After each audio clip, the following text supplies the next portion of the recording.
Peace and love, family. Welcome to the Northeast Political Prisoner Coalition. I'm Brother Frank, and I represent the Northeast Political Prisoner Coalition. For those who don't know, that is an organization that has been started in 2016 by former political prisoner Sekou Odinga. Sekou Odinga was committed to advancing the ideas around political prisoners as it was part of our struggle to be self-determined. Sekou Odinga said that when he came home, he was not going to forget about those who were incarcerated. He did his job to free our political prisoners. Since the start of the Northeast Political Prisoner Coalition, there have been a number of political prisoners who came home because, of course, it wasn't the exclusive work of the Northeast Political Prisoner Coalition, but everybody has a role to play when it comes to the freedom of our political prisoners. So, we have to take credit where credit is due, just like other organizations like Jericho, RAP, and all those other organizations who have been committed to doing this work. And this is what we need to be doing. This is what it's about. If you stand for the cause of freeing our political prisoners, then you will be up and about to doing this work. We're out here because this work needs to be done. So one of the people that I would like to talk about today is Fannie Lou Hamer. For those who don't know, Fannie Lou Hamer is a political prisoner. She was a political prisoner, and she understood the consequences of what is going to happen because of her role, because of her fight to free our political prisoners, or rather, to the fight to for people's self-determination. Excuse me, but this is her story. Fannie Lou Hamer was the child of sharecroppers born in 1917 in Montgomery County, Mississippi. She was typical of most rural, poor Black women in background and circumstances, yet disputably extraordinary in her courageous stand against racism and economic injustice. By the time she became involved in the movement in 1962, Hamer had long suffered Mississippi's racism and rural poverty. That year, Hamer responded to an appeal by SNCC workers who had come to Sunflower County to organize local residents. She was among the few local people to volunteer to go to the courthouse and attempt to register. Upon her return to the plantation, where she and her husband, Pap, had sharecropped for more than 18 years, Hamer was told to leave. From that moment on, Fannie Lou Hamer courageously committed herself to the freedom struggle, where she rose to national prominence in the fight against racial and economic injustice. Fannie Lou Hamer went back to the county courthouse repeatedly until she was finally registered on January 10th, 1963. She became one of the first of the county's approximately 30,000 Black residents to register. In June 1963, Hamer suffered a brutal beating which left her permanently scarred.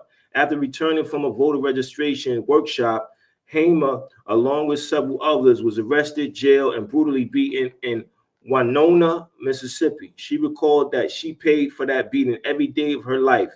Fannie Lou Hamer's source of strength derived from her strong religious beliefs, which sustained her activism in the most difficult of circumstances. For Ms. Hamer, civil rights activism was a natural expression of her spirituality in practice. She quoted the Bible frequently in her challenges to white supremacy and appealed to the moral conscience of white Americans. In one of her many speeches before mass civil rights meetings, she warned how the continuation of racism threatened the moral fabric of American society. So these are her words right here. Before I go into what she actually said herself, I just want to make it, I just want to bring notification or emphasis rather to the fact that she allowed her activism to be a part of her spirituality. They said that she quoted the Bible frequently in her challenge to white supremacy and appealed to the moral conscience of white Americans. And I think that's very important because you have people of various faiths who need to be challenged, right? What's your position when it comes to our right to be self-determined?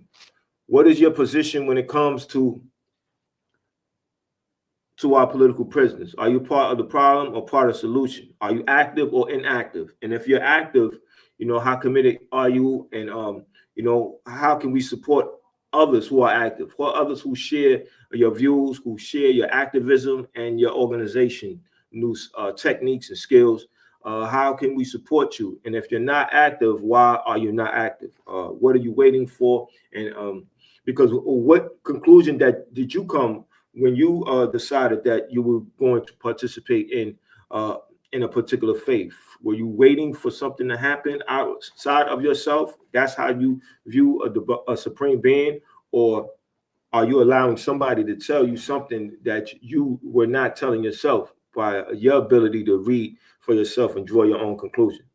So her words were, "A house divided against itself cannot stand. America is divided against itself, and without them considering us as human beings, one day America will crumble because God is not pleased. God is not pleased with all the murdering and all the brutality and all the killings for no reason at all. God is not pleased that the Negro children in the state of Mississippi are suffering from malnutrition.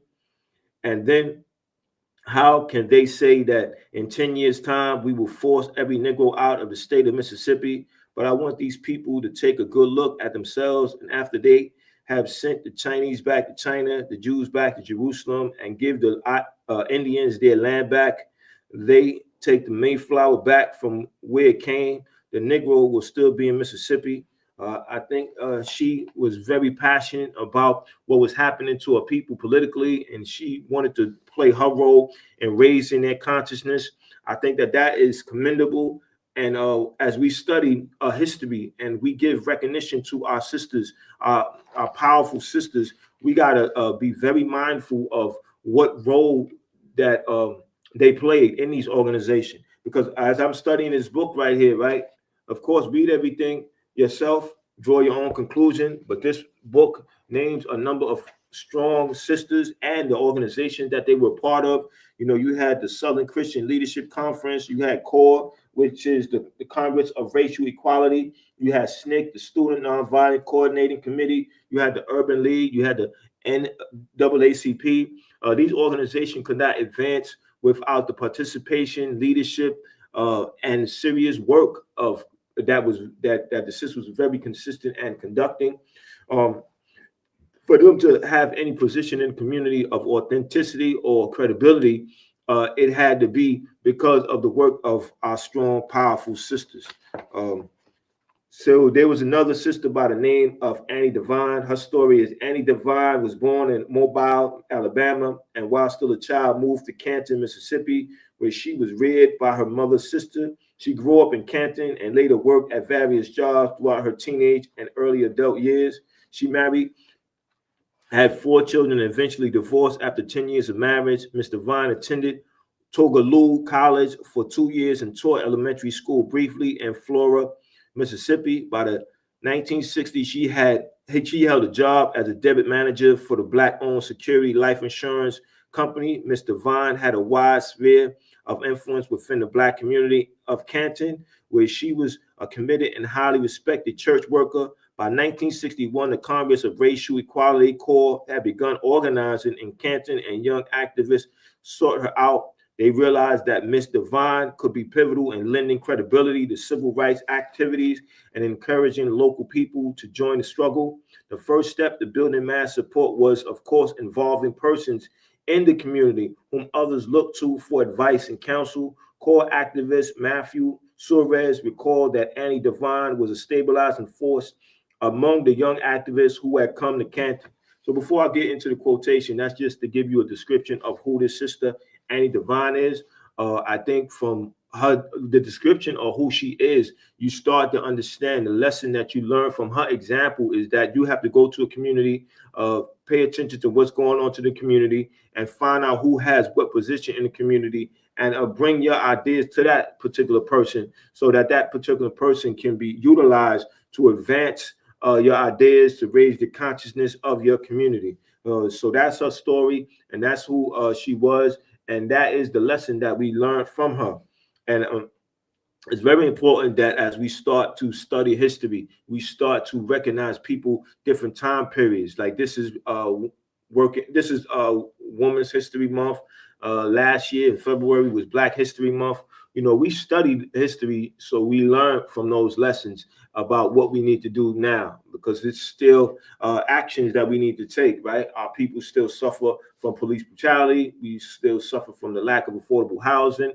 We still suffer from the lack of adequate food, food of great nutritious value that will help us fight against cancer, fight against diabetes. We have to organize. We have to make a demand for that. We have to make sure that the food that comes to our community is of the best quality.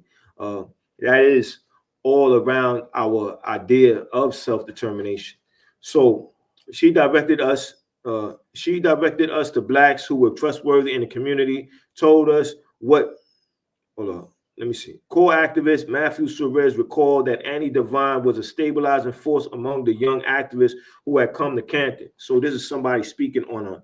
But this is what this particular person, Matthew Suarez, said. She said she directed us to Blacks who were trustworthy in the community, told us what Blacks would do and what they wouldn't, how to address them. In many ways, she acted like a go-between with Black male leaders, notably preachers and young folks who resisted their authority. We were saying to leadership, you ought to be ashamed not to be doing this and that for our people. And Ms. Devine was saying, you ought to do this because of what has happened. She could draw on her lived experience. She was the backbone, a part of the strategist. She understood clearly how we should handle and conduct ourselves in Canton.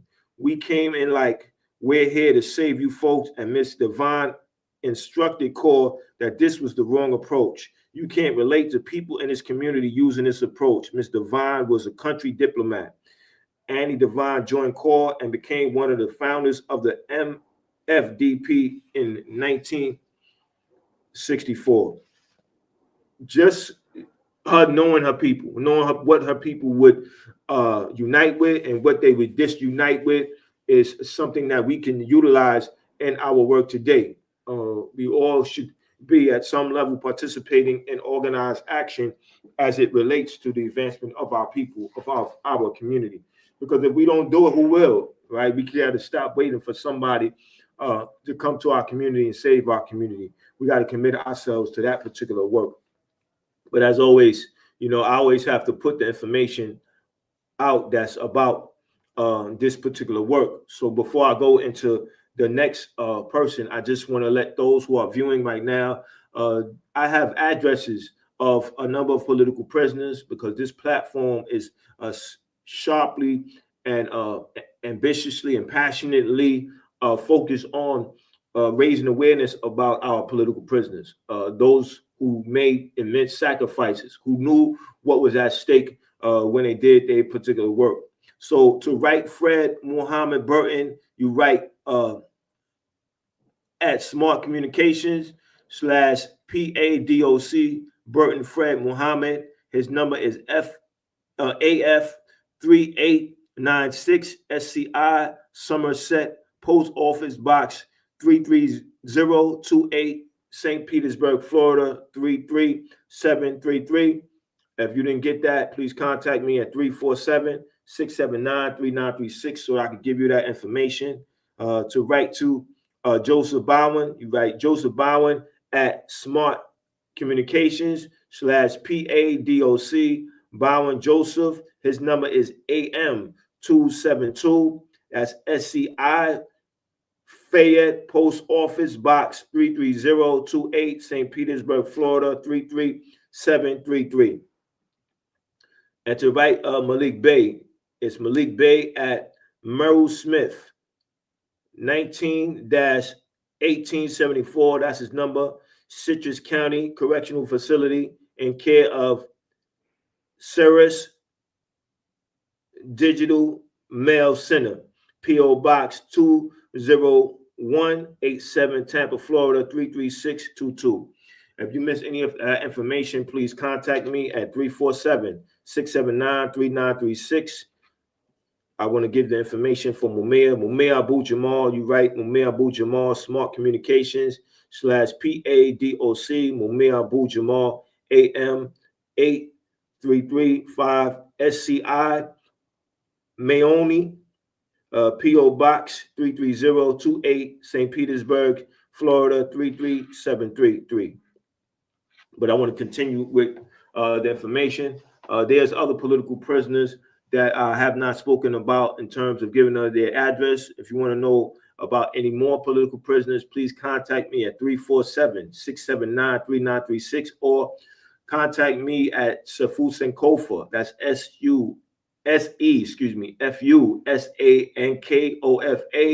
at gmail.com. Victoria Gray. Victoria Gray joined the Black freedom struggle shortly after young SNCC workers Curtis Hayes and Hollis Watkins arrived in the southeast town of Hattiesburg in 1962. Miss Gray was one of the few local people who was willing to commit to the movement in its early stages, and her involvement was critical to getting voter registration underway in Forest County. By this time, she was a middle-aged wife and mother of 3 children, as well as a successful businesswoman. Victoria Gray grew up in the tiny village of Palmer's Crossing, an all-Black community of independent farmers and landowners situated just outside of Hattiesburg, Mississippi. Following the death of her mother when Victoria was 3 years old, she was reared by her paternal grandparents who instilled in her own sense of independence and self-sufficiency. Gray's grandparents were proud people, successful farmers who owned property and were economically independent of local whites. After high school, Victoria Gray attended Wilberforce University in Ohio for 3 years and later taught school briefly before the regimentation of teaching became a bother. In the meantime, she married and traveled to Germany, where she spent 3 years with her husband, who was in the U.S. military. After returning to the United States, they were stationed in Fort Meade, Maryland, for several years. During this time, Gray became a successful sales representative for Black-owned beauty products. First called Beauty Queen, she excelled in business. Though her marriage was breaking apart, eventually she divorced and returned to her native community of Palmer's Crossing, where she moved into the home place left by her grandparents in 1955. Here, Victoria Gray opened up a local office selling Beauty Queen products and recruited 2 additional sales agents. Within a few years, she had a sales force of more than 25 agents. Once young SNCC workers arrived in Hattiesburg in 1961, they searched about a local church to hold mass meetings. Several ministers had already turned them down. One day, when Curtis Hayes and Hollis Watkins happened by the shop of Gray's brother, a television and electronics operator, they began discussing the reluctance of local ministers to open up the churches. Gray's brother suggested that they contact his sister, Victoria, who could be influential in encouraging the minister of St. John Methodist Church to let the activists use his facilities. From here, St. John's became a movement church, and Victoria Gray was among the key activists in the drive to register Black voters. Gray later attended the Southern Christian Leadership Conference, SCLC workshop in Dorchester, Georgia, where she met South Carolina activist Septima Clark, who pioneered the innovative citizenship education program. The goal of citizenship education was to teach adult literacy skills as a means of personal empowerment and preparation for voter registration. Historically, the literacy requirement had been a major roadblock to Black suffrage, since many African Americans in the state could not read or write. Following a week of intensive training under Clark, Victoria Gray returned to Hattiesburg, where she launched citizenship education in that community. She recalled that the model program initiated by Septima Clark proved highly effective in Mississippi. So I'm just going to pause there for a second so we can discuss about this particular person, Victoria Gray, and how her work was about educating in her community, raising their consciousness, allowing them to understand that we need to be educated on what's happening. We need to know how to read. We need to know how to write. And from there, we learn what we need to do politically for ourselves, right? It's because sometimes when we hear the word politics or being political, we don't come from a starting point of what it actually means. I came to the conclusion based on what I've seen, in particular from Francis West Krelsing, about the word political or being political, and it just means the relationship between people and power. Right. So once we start to understand this term in a simplified manner, then we understand how important it is, and actually how important it is that we participate in the fight for power, right? Because power determines what happens in your community all the time. The quality of education your children are going to have, the quality of health care you're going to receive, and the quality of water, even. And that's how serious it is. And that's why, we need to take that matter very seriously. So this is a description of her. She recalled that the model program initiated by Septima Clark proved highly effective in Mississippi. So this is somebody recalling on the work of this important sister. It really gave people the information that gave them the courage to say, I am going to become a registered voter. When they understood the relevance and the connectedness between being registered to vote and writing a lot of the other things that were wrong in the community, that's where the courage came from to say, let's do it. Everywhere there was a really effective movement in Mississippi. At the heart of that movement was the people who had taken the citizenship education program. So that citizen education program was a weapon in a fight for self-determination. And these examples, these historical examples, must be utilized today, because a lot of times when we turn on the TV and we see things happening, we ask ourselves, what can we do?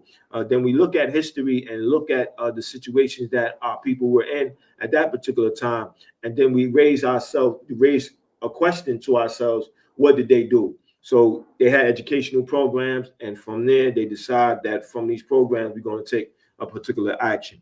So at this time, I want to provide another address of another political prisoner. So those who are tuning in can please write. It's the address of Imam Jamil Al-Amin. You could write Imam Jamil Al-Amin. His number is 9974-555 USP Tucson, U.S. Penitentiary, P.O. Box 24550, Tucson, Arizona. That's 85734. The brother is dealing with some serious health issues. So, him responding at night, I think that's very challenging. And him reading is very challenging. But still, in all, we still want to get into the habit of writing to our political prisoners. And when I say you writing, I'm also talking about myself, because I haven't written all these political prisoners. I wrote some of them, but this work has to be done by whoever's willing to do it, because if a number of us write to specific political prisoners, when I come back on a podcast and you comment that you wrote to a political prisoner, or you talk off camera, then we could talk about next actions that we can take, because there's always something that each and every one of us can do. Another political prisoner is Joy Powell. Joy Powell is a female political prisoner in the Bedford Hills Correctional Facility. Joy Powell is definitely going to write back. Let her know that I informed you about writing her. Let her know that Brother Frank told people to write her. Therefore, she know that one of her supporters is out here doing the work. So she feel more inspired, more strengthened by the fact that she has not been forgotten, that we're out here doing the work to bring her home. It's work that's required by as many of us who understand the importance of it, because none of us can do this work ourselves. We have to have supporters. We have to have participants. So write to Joy Powell at Reverend Joy Powell 07G0632, Bedford Hills Correctional Facility, P.O. Box 1000, Bedford Hills, New York 10507. That's -2499. Again, that's Reverend Joy Powell 07G0632, Bedford Hills Correctional Facility, P.O. Box 1000, Bedford Hills, New York 10505 2499. Please share with at least 10 people. Again, if you want to make a donation or contribution, please cash at me at Sefu Sankofa. That's SEFUSANKOFA. My picture should come on, and then you'll know that it's me. So you know that you're not giving it to the wrong person or the wrong group of people. I think that the example of our sisters is an example that is incredible. Is incredible because they are the sacrifices that they made, and knowing that there was a possibility that there is going to be backlash. There were going to be people who were going to take a position against them, and but yet and still they knew that the work had to be done, right? Because just being on the sideline, watching things happen, seeing things happen, that is not going to change your reality. You have to be a part of this work. You have to do what is necessary to get this particular work done. You have to make it your business to be consistent in your activism when it comes to doing this particular work. And that's why when I think about the sisters that I talked about, that I put emphasis, talked about their lives, talked about their challenges, some of them had parents that accepted slavery as something that was ordained by God, and they were not going to be a part of that the struggle to end slavery. And just think about that being passed down from one generation to the next generation, and then you decide to go against that way of thinking, to say that I'm going to be a part of this fight. This ain't right, and I'm going to take a position to move my people forward. And I know that I'm not alone. I know that there's others that feel the same way. When I look at the sisters that were in the Black Panther Party, and the fact that most of the membership were females, and they were part of the breakfast program, they was part of the sickle cell clinics, they were part of the education programs. What was needed to serve our people, and I think that says a lot about those sisters. There are a number of books that are out there, and that we need to be reading. We need to exchange the information that is out there. We need to definitely take a position to stand up and let our sisters know that they're not forgotten, that we're out here to do this work, to show them that we respect them. Because we can say how much somebody feels about us. We can always say we respect somebody, but what work are you doing? How much respect do you really have for somebody if you're not out here doing the work? Because there are community centers that we can use to do this work. I challenge you to have a program at a community center on Women History Month. Talk about who they are, what they did, and the fact that we have to respect them in practice. We have to be about the work that they were about. We have to educate our community, make them literate politically about what's happening, so that whenever they feel intimidated, whenever they feel discouraged, whenever they feel just weak, remind them of their history, their great history, their history of resistance, their history of fighting back, their history of taking a definitive position when it came to the mistreatment of their people, of their community, of their nation. The fact that work had to be done to advance the people, to advance ideas, to win people over. Right? We have to go in the community. We have to know who is who has what credibility, and who is doing what. And we can ask them, how can we help? Or we can let them know about what we're going to do, and do we have their support? That's why I'm always examining, and we are the community centers in each and every community, and what is going on in this particular time. And do they have a program that I can contribute to?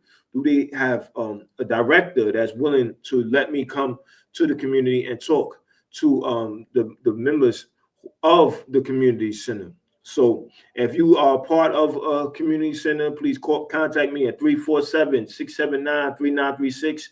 Allow me to come to the community center and allow me to educate the people of the community on our political prisoners, because our political prisoners need not be forgotten. They made immense sacrifices, And we can't forget about those immense sacrifices. We need to take a position to bring them home. We need to organize. We need to stand in solidarity when it comes to them. So this is Women's History Month.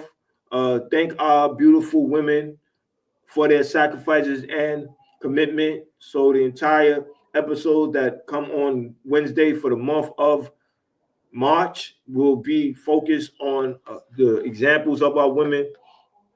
So with that being said, don't let political prisoners die in prison.